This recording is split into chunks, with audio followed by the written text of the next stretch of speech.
Chilling tales for dark nights.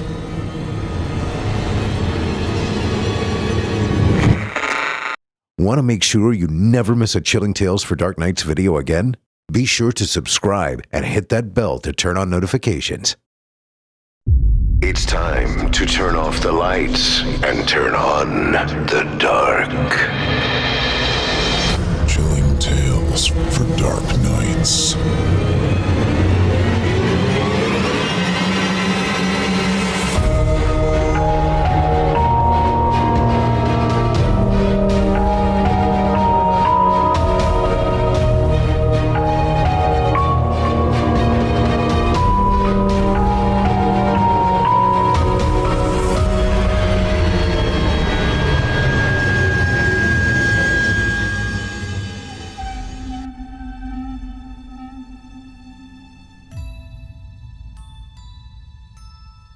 Good evening, listeners, and welcome to another edition of Chilling Tales for Dark Nights. I'm your host, Steve Taylor, and tonight we're bringing you the second in a 5-part series resurrecting some of the most unforgettable performances from Evil Idol competitions of the past. That's right, Evil Idol Resurrection is here. Each of these episodes takes us back into the haunted history of Evil Idol, our international voice acting competition, and shines the spotlight on a performance that not only stood out in its year, but has remained unforgettable in the years since. Of course, Evil Idol isn't just about the past. Evil Idol 2025 is happening right now, running through the new year, with round 2 beginning in November. 50 contestants, endless chills, and you, our audience, get to decide who advances, who survives, and ultimately, who wins. To vote, head on over to our YouTube channel, listen to each contestant's performance, and cast your thumbs up or thumbs down. Your vote matters. While you're there, be sure to subscribe and ring the bell so you don't miss new entries each week or our weekly podcast episodes right here. And if you're more of an audio-on-the-go kind of listener, follow us on Spotify, leave us a review on Apple Podcasts, and let us know what you think. And remember, if you're hungry for more, our membership program is the perfect way to dive deeper. For just $7.99 a month or less if you subscribe annually, you'll unlock ad-free episodes, early releases, and exclusive stories not available anywhere else. Just visit chillingtalesfordarknights.com to learn more. You can also follow us on social media, Facebook, Instagram, X, and TikTok for behind-the-scenes content, updates, and of course, plenty of scares. Now, turn off the lights and turn on the dark. It's time to begin. Tonight's tale comes from the second annual Evil Idol competition in 2017, and it's one that fans still talk about to this day. Written by Infernal Nightmare 333 and performed by Mr. Nikolai Porter, it's a ritual story with teeth. One that takes the old idea of bargaining with the devil and turns it into a chilling, rule-filled contest where one wrong answer could cost you everything. Nikolai's performance was so strong that year, he made it all the way to the finals. He didn't ultimately take the crown, but he left his mark. And to this day, his reading of tonight's tale remains a fan favorite. Listeners at the time were quick to take notice. One fan wrote that they absolutely loved his voice and hoped we'd add him to the roster, while another remarked that his delivery had the crisp menace of an evil 1960s game show host. A performance that left them with a knot in the pit of their stomach. Others simply summed it up by saying Porter does demonic exceedingly well and couldn't wait to hear more from him. With praise like that, it's no wonder this story earned its way into Evil Idol legend. So without further ado, it's time to revisit the performance that fans demanded we preserve 7 years ago. I present to you The Devil Game by Infernal Nightmare 333, performed by Nikolai Porter. This is a set of instructions for how to speak with the devil, which, as those of you with any sort of brains at all might note, is a patently moronic proposition on the face of it. one likely to culminate in any number of thoroughly unpleasant fates. Honestly, it would be smarter to publish your credit card number on Facebook or take up a career in crocodile wrestling. But then that isn't going to stop you, is it? Not if you're sincerely interested, at least. Technically, if you do everything just right, there's a fair chance you'll walk away scot-free. And that seems to be reason enough for some people to decide that it's a good idea, especially if you're the fate-tempting, thrill-seeking, scared junkie type, or the desperate type. Which brings me to a point of clarification I ought to make. This is not a manual for making any kind of Faustian bargain. You know, the whole sell your soul type of deal. Although if you happen to bring it up in conversation, he certainly wouldn't be one to refuse. Following through with such a foolhardy bargain, however, would necessitate removing some of the protections which you will put in place for your conversation, and I don't think I need to spell out for you why that would be a bad idea. If you're mathematically impaired enough to want to trade something that will last an infinite number of years for something that might last about 90 tops, there are plenty of other rituals out there for you to follow. This one, if performed correctly, should only allow the two of you to talk. This perhaps begs the question of why exactly you would want to speak with the devil in the first place. Maybe some of you just like the idea of making small talk with extremely dangerous occult entities, but for the sake of the human race, I hope most of you aren't quite that stupid. Short answer is, he knows things that some of you may have a deep, vested interest in finding out. I mean, he's not omniscient or anything, much as he would like to pretend otherwise. He's not God, but he's definitely got a supernatural advantage over the kind of knowledge any human would be able to obtain. For example, he wouldn't be able to predict when the next world war will happen or tell you the cure for cancer, but he could very well be able to predict the winning numbers of tomorrow's $500 million Powerball drawing, or tell you what deadly, undiagnosed condition might be afflicting one of your loved ones. Of course, the Prince of Darkness doesn't just go around giving out winning lottery numbers to anybody who asks, and trusting any sort of information obtained from a being commonly described as the father of all lies is liable to land you in a worse situation than you were when you started. However, if you're really dead set on finding something out, and you've exhausted all other options, there is a way to try to get accurate information out of the guy. You see, like so many of the urbane villains in popular culture, the devil has a bit of a penchant for games and gambling. Of course, the reason he likes him so much is that he almost always wins.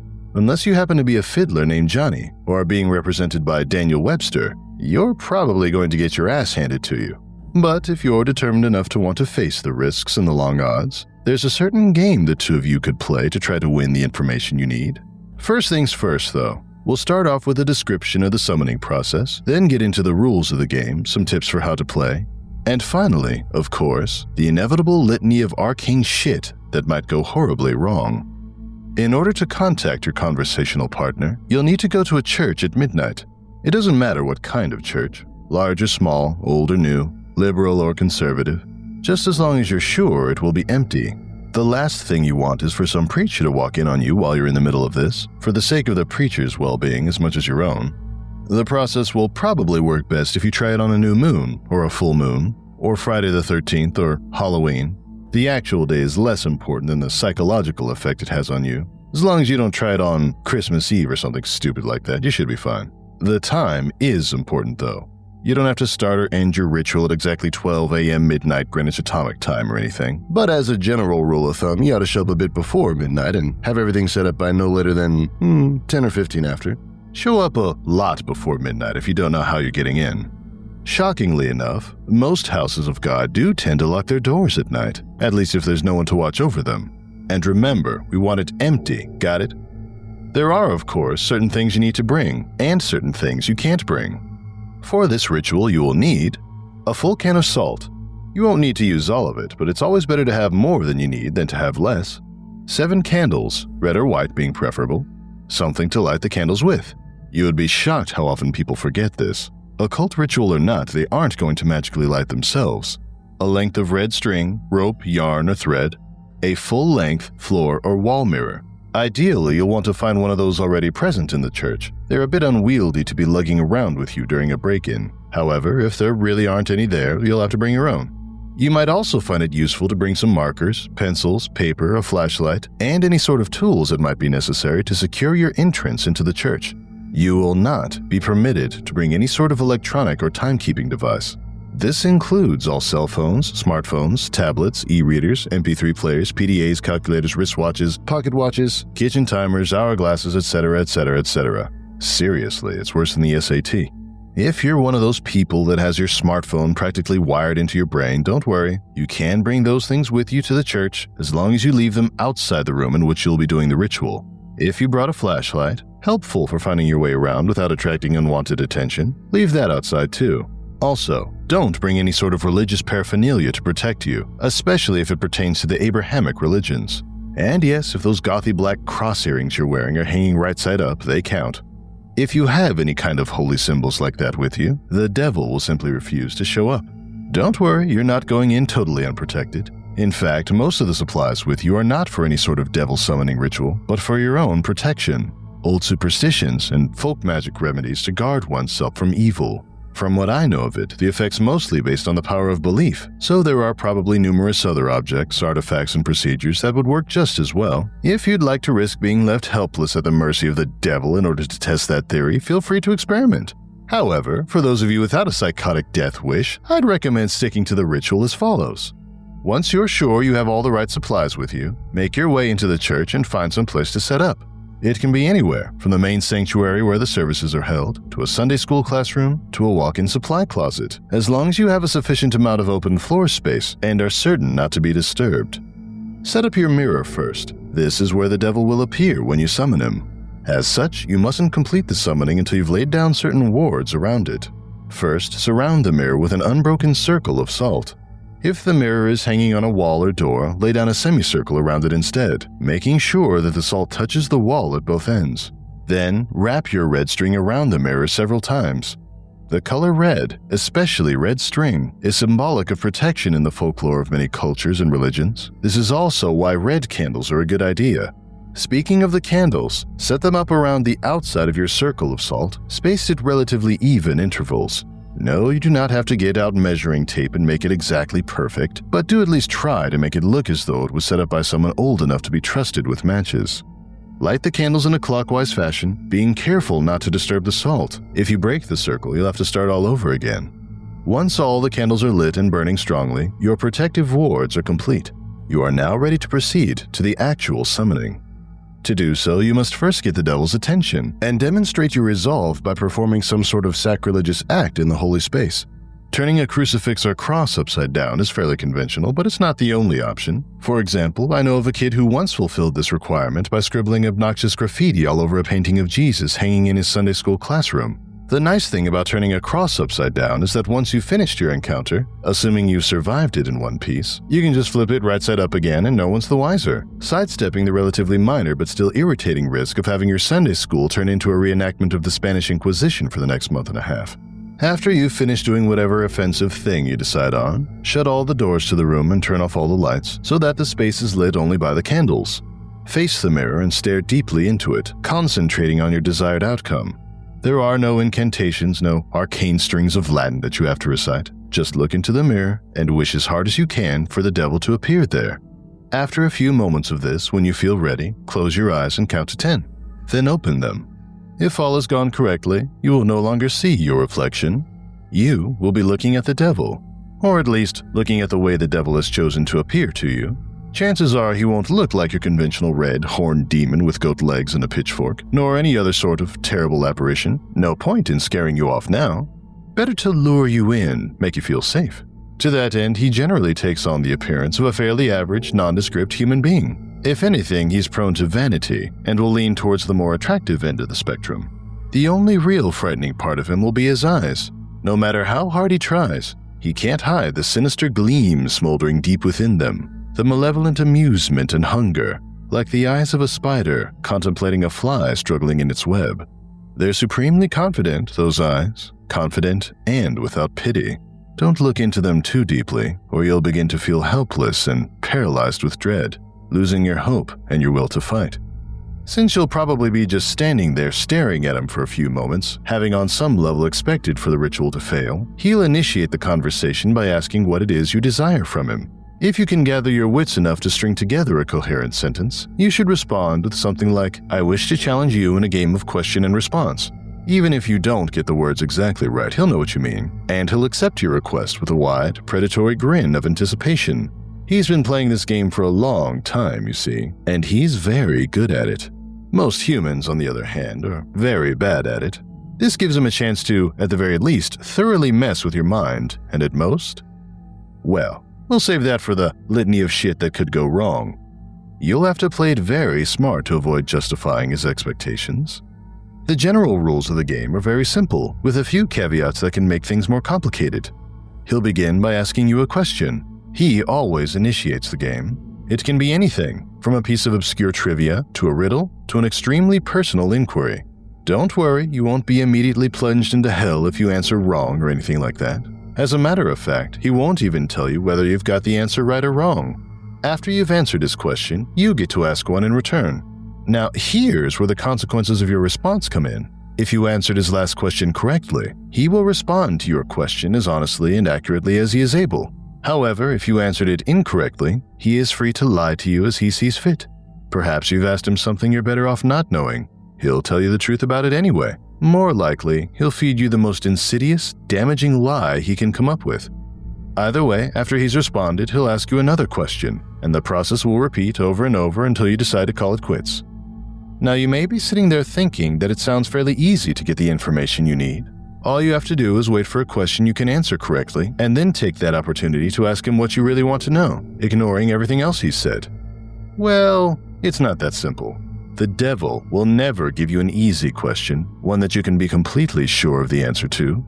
He may instead give you questions that you may have some vague knowledge of, that you think maybe you know the answer to but aren't really confident, thus forcing you to endlessly second-guess yourself, obsessing over whether or not you can trust the information that he gave you next.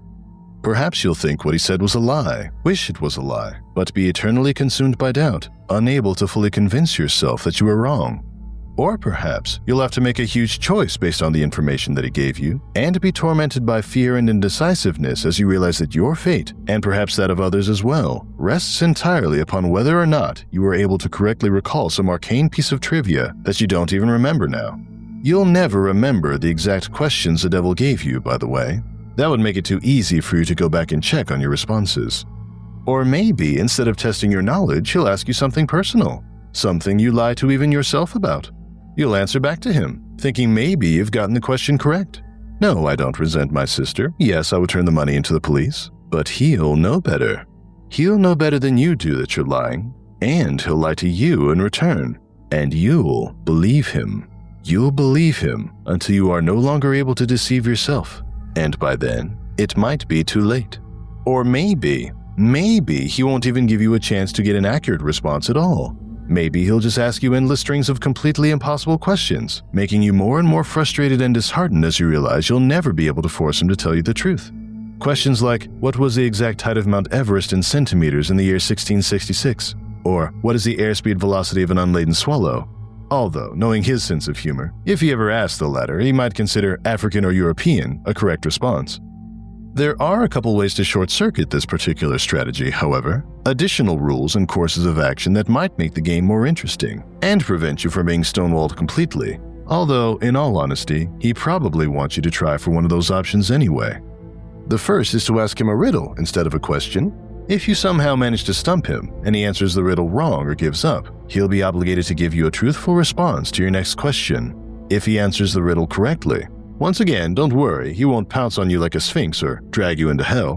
What will happen is that he will get a pass, allowing him to lie in response to one question he would otherwise be obligated to answer truthfully. Honestly, if he gets a pass, you might as well just give up and quit the game right there. It's nearly impossible to determine when he's telling you the truth under the best of conditions. Adding another layer of complexity by constantly trying to figure out when and if he's used his pass? It's about enough to make any normal person's brain explode. There's no way, just forget it. The second option is for you to take a dare from him. If you accept it and vow to follow through, then once again you'll have to answer his next question truthfully. If you choose instead to reject it, he'll get another pass. Now before you freak out and reject that whole idea completely, you should know that he won't ask you to do anything overly dramatic or unspeakably evil, like blow up a hospital or murder somebody. As a rule of thumb, most dares won't involve direct loss of life or any major felonies. However, they certainly won't be easy. Inflicting severe pain on yourself, doing something that terrifies the shit out of you, cutting off a treasured relationship, publicly humiliating yourself or someone you love. All of these things and more, things you might not have even been able to imagine, are completely on the table. If you're willing to go that far, to put yourself in that kind of position, you'll get your answer. However, if he manages to come up with the one thing you know you simply can't or won't do, well, then once again, you might as well just quit. One last thing. Don't think you can just tell him you're going to do something and then not do it. If you accept a dare and then don't follow through with it, well, let's just say there will be consequences. Just suck it up and keep your promise, no matter what it was. Trust me, you'll be better off that way. Finally, when you've gotten the information you wanted or given up on it completely, you may end the ritual by simply thanking the devil for accepting your request, bowing politely at the waist, and bidding him farewell. The surface of the mirror will seem to swim and flicker for a moment, and then you will be looking at your own reflection again. Only when you are absolutely certain that you are looking into your own two eyes again, may you turn away from the mirror, flick the lights back on, and begin dismantling your protections. Now, and this is important, even if you haven't gotten the information you wanted, you must end the ritual in this manner before 66 minutes have elapsed. Well, I suppose that technically you have 66 minutes and 6 seconds. Subtle, right? But if you're seriously going to try to cut it that close without any sort of timekeeping device, you're probably screwed anyway. I cannot emphasize enough how important it is that you keep to this time limit. I'll save the reason behind that for the end, but don't skip ahead. I've still got a few important tips on how to play. 1. Be very careful about what sort of personal information you give out. Try not to talk about yourself, especially your emotions and problems, any more than absolutely necessary. This guy knows human psychology like the back of his hand, and he will get inside your head. It's like talking to Hannibal Lecter. Give him enough to work with, even if you don't believe a single word he says, he will still find ways to fuck with your mind like nobody's business. If anything he asks you makes you even remotely uncomfortable, do not hesitate to lie through your teeth. There will be plenty of other questions. On a similar note, try to keep the game on track and moving briskly. Unstructured interactions of any kind are to be avoided. Chances are that at some point he will try to draw you off on a tangent, discussing something that fascinates you, analyzing a response you've given him, or finding some other excuse to speak at length without moving the game forward. This is not only a waste of valuable time, but also another excellent opportunity to mess with your mind. If you choose to give him a riddle, use one you've made up yourself. If your riddle has ever been written down anywhere at all, from the pages of The Hobbit to some long-lost tome of ancient magic, he will already know the answer. That said, it has to be a legitimate riddle. You can't just ask something like, what's green, has 10 legs and hops, and then claim for some inexplicable reason that the answer was marshmallows. Nor can you ask him a straight question like, what have I got in my pocket? He probably knows that anyway. There are no hard and fast rules to determine whether a riddle makes sense or not, but you're a reasonable human being. Your ancestors ate from the tree of knowledge. Please, for the love of crap, use common sense. 4. If you choose to take a dare, there is a slight chance that the devil will ask you to do something easy. Deliver a letter, for instance, or scribble a 10-digit number in a public bathroom stall. If he does ask you for something like this, and you have even a shred of common decency in you, do not accept. Chances are that he's using you to further some sinister plot, one liable to ruin a lot of lives and harm a lot of people. Who knows? Maybe you're the type of person who really doesn't mind throwing an unknown number of total strangers under a bus to find out what you want to know, but at least be aware that that is what you're doing. 5. Last but not least, be very aware of the time. It might be helpful to do some practicing beforehand and get a feel for how long an hour is without a watch. The devil will probably put off discussing the things you're most keen to find out for as long as he can, and as you near the 66-minute deadline, he'll start trying harder and harder to distract you, captivate you, and otherwise keep you playing until it's too late. He'll string you along, feed you little glimmers of false hope, keep you thinking, just a few more minutes, I'm almost there. Don't fall for it. Don't go over the time limit, no matter what. Now, you might be thinking that this game doesn't really sound all that dangerous so far. Threats of psychological damage rarely seem to carry the same weight as threats of physical damage, even though their costs are often just as great. There are plenty of ways for you to seriously screw yourself over, both physically and mentally, not to mention spiritually. And it is with these that I will conclude, in the vain hope that they may make some sort of impression. First, while you are speaking with the devil, do not let him out of your sight. Keep staring into the mirror no matter what happens. he will undoubtedly try various tricks to make you look away. You will hear noises behind you, feel eyes on the back of your neck, see shadowy phantoms writhing in the depths of the mirror. A cold breath will blow upon you from behind, smelling like the crypt. A deep silence will settle, only to be interrupted by a loud smack directly behind your head, giving you just about the worst jump scare you've ever had. Hell, the devil may even abandon a measure of his own dignified facade and give a sudden jump of feigned shock, shouting loudly and pointing behind you with a very convincing look of terror on his face. Whatever he might test you with, you must not look away from him. If you look away, if you lose sight of him completely, even for 1 second, you will look back at the mirror to find him gone. Well, not gone. Out of the mirror. In the room. With you. Exactly how much of your body the police will find the next morning and what state it's in will depend entirely upon what sort of mood he's in. The same goes if you break any of the protections you laid down before beginning the ritual. Interrupting the circle of salt, letting the red string unwind, knocking over a candle or letting one go out. Any of these will free him from the mirror, and then, well, you're all a bunch of creative horror junkies. I'm sure you can fill in the blanks. On a different topic, you may reach a point in the game, probably after a long series of maddeningly impossible questions, where the devil asks you the deceptively simple question, what is your full name? You must not give it to him. Names can be things of great power. Although the devil will, of course, already know your name, telling it to him yourself is akin to asking a vampire into your home. Your name is deeply synonymous with your own inner self. Thus, giving him your name is powerfully symbolic of giving him yourself. If you are foolish enough to make this mistake, all of your protections will be for naught, and he will seize upon your unwitting offer with malicious glee, stealing away your soul and dragging it back with him into hell. At least this way, the police will find a complete, identifiable body. As a matter of fact, your vacant shell will be totally unblemished, seemingly having dropped dead of sheer terror. Last, but certainly not least, there's the matter of what happens if you go over the time limit. This is arguably the worst thing that you can do.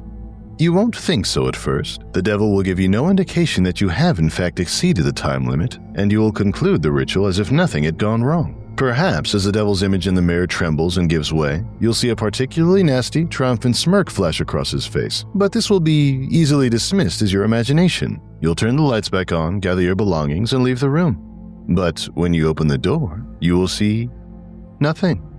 That's right, nothing. Just a flat, white void extending infinitely in all directions. Only the room which was reflected in the mirror will now exist. Incidentally, if you turn back to face the mirror again, you may catch a glimpse of your own reflection.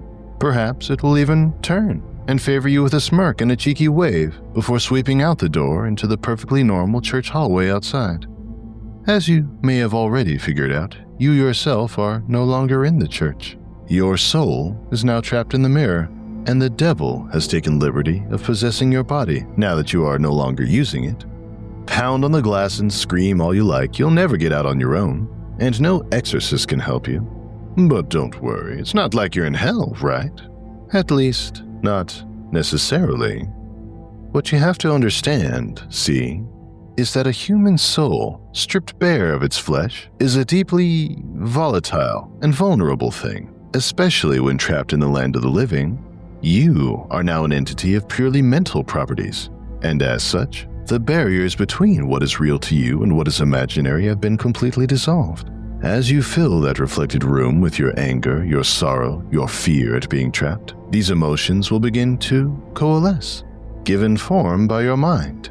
If you're not particularly imaginative, these creatures may not be too terrible, may not be able to inflict too much horror and pain. With time, you may even be able to teach yourself to get rid of them. If, however, yours is a mind haunted by monsters, a mind that is vibrantly creative and imaginative, and more than unusually twisted, well, there's no telling what horrors might come clawing their way out of the maelstrom, tasting sweet release from the confines of your subconscious, hungering for your terror and suffering. They will refuse to be banished, dragging you kicking and screaming into an endless positive feedback loop of pain and fear. Needless to say, if you're a regular patron of websites like this, you're probably pretty well fucked. There's only one way to find release from the mirror and the world that you've created therein. They say that if you call the devil once more and ask him to free you from the mirror, he'll be willing to take you out. For the usual fee, of course. Who knows? Maybe if your imagination is twisted and powerful enough to create a personal hell that leaves you begging for the real thing, those talents might be put to good use. There are over 7 billion people in the world after all. Even the devil himself can't be messing with all their minds at once. Talented help is always appreciated. Of course, the corollary to your being trapped inside the mirror is that the devil now gets to do whatever he wants in your body until sunrise. At around that time, your body will mercifully drop dead from the strain of the possession. Autopsy will probably identify the cause as some sort of coronary event. Don't get too relieved, though. He's perfectly capable of stirring up plenty of trouble in those few hours. For instance, he may decide to do something big and dramatic, like purchase a large meat cleaver and go on a murder spree, starting with the names in your address book and working his way out to complete strangers if he has time. Or perhaps he'll focus on only one person, someone who trusts you completely, using your persona to get him or her alone and vulnerable, and then, well, no need to describe it here. Once again, I'm sure you can think of a few things. Starting to see why I call this the worst outcome yet? Of course, there's also a chance he won't lay a finger on any of your loved ones, instead deciding to do something a little more subtle, more insidious. Like drop off a few nondescript, unmarked packages on certain doorsteps in the dangerous part of town, or locate a particular dusty, age-yellowed text in the storeroom of your local library and intentionally misfile it in the young adult literature section. Or whisper 7 very choice words into the ear of the distracted-looking young redhead waiting for the 3 a.m. subway train. Or maybe he'll decide that, in this age of waning superstition, not enough people are getting interested in his games, and the knowledge of them is in danger of being lost. Maybe he'll decide he needs to get the word out there a bit more, attract some new suckers, challengers. Maybe he'll take a quick peek at your browser history, see where the impressionable, curious minds are hanging out these days. Maybe he'll even write a quick tutorial, in modern parlance, rather than some inscrutable, obsolete demonological text. Post it on the internet and see how many bites he gets. Maybe I really shouldn't have gone there. But you've made it this far without shying. A little twist at the end isn't going to put you off, is it, dear reader? I'm sure there are plenty of intrepid adventurers among you with burning questions you'd like answered. And you're all a smart bunch. You know the pitfalls, you know the conventions. You live and breathe this sort of thing, do you not? There's no way you'd fall into any of the obvious traps, right? You're not some Dick or Jane off the street, after all. You'd be bringing a whole new level of competition. You would... Oh, excuse me just a moment. I think I hear someone calling for me. What? You want out that badly already? Must be one hell of an imagination you've got on you. Perfect. And there you have it, The Devil Game, written by Infernal Nightmare 333 and performed by Nikolai Porter. A ritual that tempts fate, dares curiosity, and leaves you questioning whether knowledge is really worth the price. Nikolai's performance helped bring this already unnerving story to life, and fans at the time made it clear this was one to remember. Tonight's presentation marks the second in our 5-part Evil Idol Resurrection series, celebrating Evil Idol's haunted history. Each episode in this series highlights a legacy performance from past competitions, and if this one got under your skin, the next 3 will take you even deeper. But while we honor the past, we're also shaping the future. Evil Idol 2025 is live right now with round 2 starting in November. That means fresh voices, new chills, and the same high stakes. Remember, you decide who stays and who goes. Don't miss your chance to be a part of it. And if this performance made you nostalgic, you can revisit all of the Evil Idol competitions from 2016 through 2020. They're available in full playlist form exclusively on our YouTube channel. Before we go, a few quick reminders. If you liked tonight's show, leave us a review on Apple Podcasts and let us know what you thought. Your reviews help keep the show alive and help new listeners to find us. Don't forget to subscribe to us on YouTube for weekly podcast episodes and to keep up with Evil Idol 2025 as it unfolds. Hit that notification bell so you'll know the moment new entries drop. And don't forget to cast your vote. And if you'd like to go even deeper into the dark, join our membership program at chillingtalesfordarknights.com. For just $7.99 a month or less if you pay annually, you'll enjoy ad-free content, early releases, and exclusive stories. Follow us on Facebook, Instagram, X, and TikTok to stay connected and to be the first to hear about upcoming projects, contests, and more. That wraps up tonight's show, the second in our 5-part Evil Idol Resurrection series.